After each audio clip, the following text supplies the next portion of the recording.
नमस्कार भाई दोस्तों। आज आपको बिल्कुल सीधे सिंपल शब्दों में बताएंगे ऐसे योद्धाओं के बारे में, जीता जागते योद्धा, आज़ादी के बाद के योद्धा, जिनके बारे में सुनकर ना आपको बहुत ही ज़्यादा फ़ख्र होगा कि आप एक सिख कम्युनिटी में पैदा हुए हो और क्यों लोग सिक्की की तरफ इतना झुकाव करते हैं, क्यों लोग इतना झुकाव करते हैं। आज आपको बिल्कुल आराम से बताएंगे। ऐसे एक चीज़ पूछना चाहेंगे, आपने थॉमस एडिसन का नाम तो सुना ही होगा ना, साइंटिस्ट नाम सुना होगा ना। वो जो नए नए आविष्कार करते रहते थे, जो बल्ब के कारण ज़्यादा मशहूर थे, वही थॉमस एडिसन। उन्होंने 1093 आविष्कार किए थे। 1093 आविष्कार, एक बल्ब का नहीं किया था, लेकिन बल्ब के कारण वो मशहूर हुए थे। उनके 1093 रिकॉर्ड में मौजूद है आविष्कार। उनका रिकॉर्ड पता है किसने तोड़ा था? उनका रिकॉर्ड 1093 का रिकॉर्ड किसने तोड़ा पता है? गुरतेज सिंह संधू, एक सरदार जी, एक सिख, गुरतेज सिंह संधू, जिन्होंने 1299 आविष्कार किए। रिकॉर्ड में मौजूद है। आप अगर कहीं नहीं ना तो गूगल पर सर्च कर लेना, गुरतेज सिंह संधू, साइंटिस्ट, सिख साइंटिस्ट, जिन्होंने 1299 आविष्कार किए, वो आपको मिल जाएगा। आज आपको बताते हैं उन योद्धाओं के बारे में जिनका मान सम्मान, वो अपने देश में उनकी इतनी चर्चा नहीं, कुछ भी नहीं है, लेकिन क्या चाइना, क्या जापान और क्या पाकिस्तान, सभी सम्मान करते हैं। और दूसरी चीज़, अगर वो नहीं होते ना, नहीं होते तो जैसे ननकाना साहिब और पंजा साहिब पाकिस्तान में है ना, हरमिंदर साहिब भी पाकिस्तान में ही होता। अगर भारत सरकार की मान लेते या उस समय के जनरल जो थे, चौधरी थे, वीएन चौधरी, उनकी मान लेते तो आज तक कभी किसी ने बताया इसके बारे में? आपको बताएंगे। आर्मी से रिलेटेड है तो आपको सुनना भी चाहिए। आर्मी का बहुत सम्मान है ना, और भारत पाकिस्तान ये करते रहते हैं, जो अंधभगत होते हैं। सबसे पहले तो जो साथी नया जुड़ता है चैनल पर, एक चीज़ कहना चाहेंगे, ऑफिशियल दीपक फौजी यूट्यूब चैनल, इसके ऊपर सच्चाई की बात रखी जाएगी। चैनल को सब्सक्राइब और बेल आइकन जरूर दबाना। वीडियो को शेयर करने की जिम्मेवारी आपकी है, सच्चाई रखने की जिम्मेवारी हमारी है। सच होगा और उसके जिंदा जागता प्रूफ अभी 2023 है ना, 2023 में जिंदा प्रूफ है उनके। जिंदा है वो लोग जो उनके साथ काम कर चुके हैं। आप जाइए और उनसे मिलिए और पूछिए कि आप ये हुआ था या नहीं हुआ था। लेफ्टिनेंट जनरल हरबख्श सिंह, आपको पता होगा 1962 में चाइना ने अचानक से अटैक किया था भारत के ऊपर। भारत संभल भी नहीं पाया था और चाइना से लड़ाई हारे थे लड़ाई। जबकि मुकाबला किया, अपने पास उस समय पर .22 होती थी, LMG कहीं कहीं होती थी, .22 से लड़ाई लड़ी, लेकिन फिर भी इतनी खतरनाक लड़ाई लड़ी कि वो इतिहास में दर्ज होगी, 1962 की लड़ाई की। तो 1964 में साजिश रची। पाकिस्तान ने सोचा कि चलो अब तो इनकी ताज़ा हार हुई है, अंतर्राष्ट्रीय स्तर पर बहुत मतलब वो बदनामी झेलनी पड़ती है जब कोई देश हार जाता है, युद्ध हारता है। तो पाकिस्तान ने सोची क्यों ना अपना जम्मू कश्मीर और जो बचा हुआ पंजाब है उसको भी अपने अंदर मिला लिया जाए। तो उन्होंने 1965 में जंग छेड़ दी गुजरात की साइड से, पंजाब और इसको JNK को अपने उसमें मिलाने के लिए। उस समय पर थे अपने lieutenant general Harbakhsh Singh, commander साहब थे उस समय पे वहाँ पे।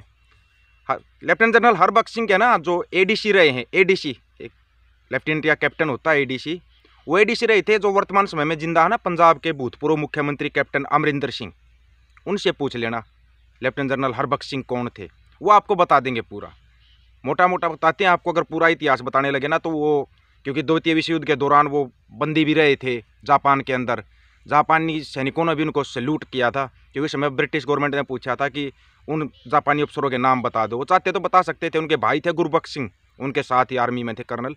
उन दोनों को बंदी बनाया गया था, लेकिन उन्होंने मना कर दिया कि हमारे को नहीं पता क्या नाम थे। जापानी जो अफसर थे ना, उन्होंने सैल्यूट किया था जनरल गुरबख्श सिंह को कि आप जैसे अफसर है ना शायद ही कहीं पैदा होंगे। लेफ्टिनेंट जनरल हरबख्श सिंह के बड़े भाई थे गुरबख्श सिंह, वो एक अलग कहानी है, आपको बाद में बताएंगे।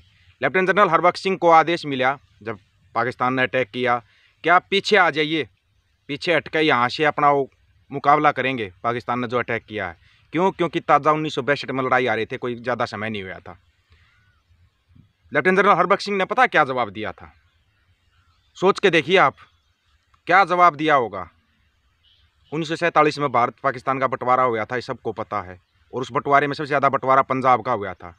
उन्होंने कहा था कि 47 में दर्द झेल चुके हैं, हमारा ननकाना साहिब और पंजा साहिब पाकिस्तान में चला गया, वीज़ा लेकर जाना पड़ता उनके दर्शन करने के लिए, हरमिंदर साहिब को नहीं जाने देंगे। ये उनका जवाब था। जिंदा है कैप्टन अमरिंदर सिंह, उनसे पूछ के देख लीजिए। उन्होंने एक आर्मी के जनरल का आदेश मानने से इनकार कर दिया था। पीछे नहीं हटूंगा, मेरे को आदेश दीजिए कि मैं लाहौर में जा सकूं। और गए थे लाहौर, लाहौर गए थे सेना लेके। कि मैं लाहौर में जाऊँ और लाहौर पे कब्जा कर लूँ। ये अगर J&K चाहते हैं तो मैं लाहौर पे ही कब्जा कर लूँगा, जो हमारा पुराना पंजाब है वो भी हमारे को मिल जाएगा। वो थे लेफ्टिनेंट जनरल हरबख्श सिंह।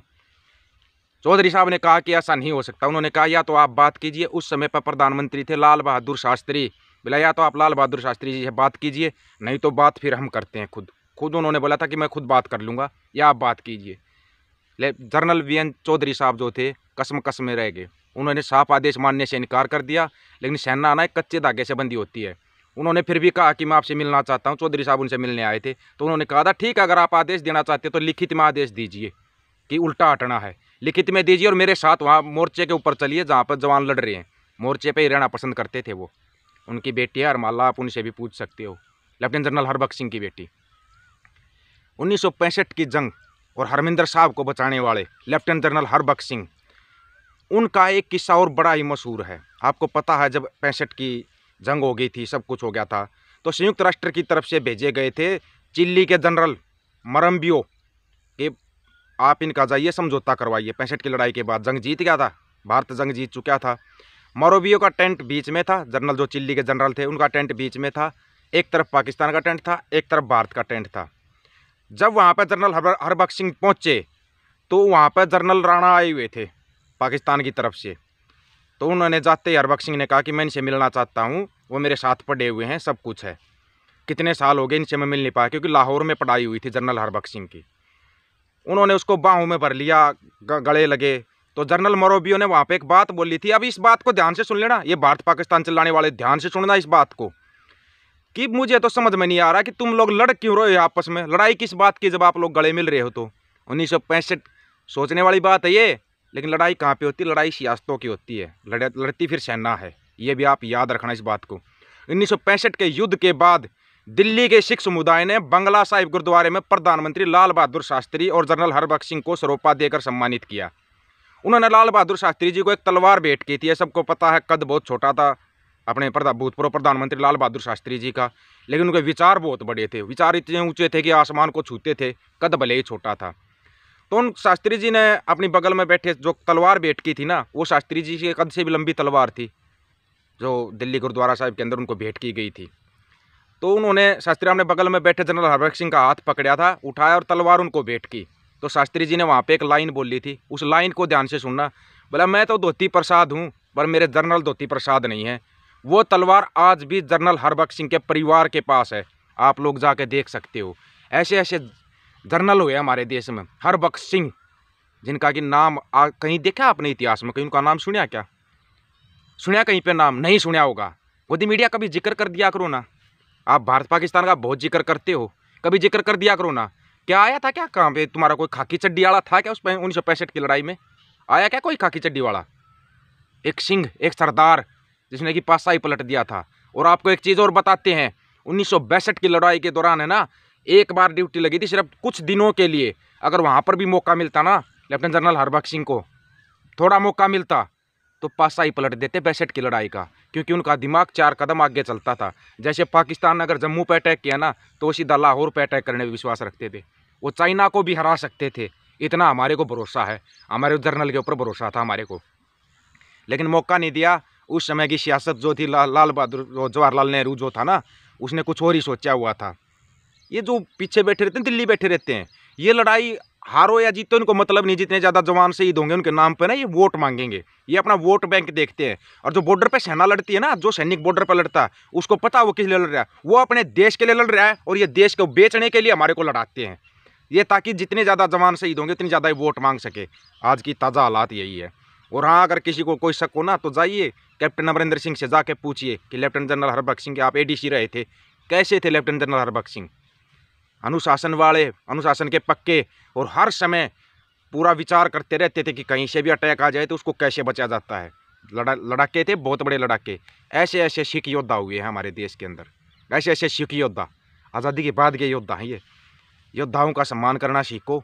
और ये जो भारत पाकिस्तान चिल्ला रहे हो ना, लड़ाने वाले इधर भी दिल्ली बैठे हैं, उधर अब कहाँ बैठते हैं सबको पता है, इस्लामाबाद में बैठते हैं, कहाँ बैठते हैं वो बैठे हुए हैं। बाकी कोई लड़ाई नहीं होती सैनिकों के आपस में, ये याद रखना। एक रिक्वेस्ट रहेगी दोस्तों, वीडियो को शेयर करने की जिम्मेवारी आपकी रहेगी। आपको इतिहास भी बताएंगे, वर्तमान में क्या हो रहा है वो भी बताएंगे, आगे की जानकारी भी देंगे। आगे आप लोगों की मर्जी, आप कितना समझते हो कितना नहीं समझते हो। वीडियो शेयर आप करोगे, अपनी जानकारी आपके साथ साझा हम करेंगे।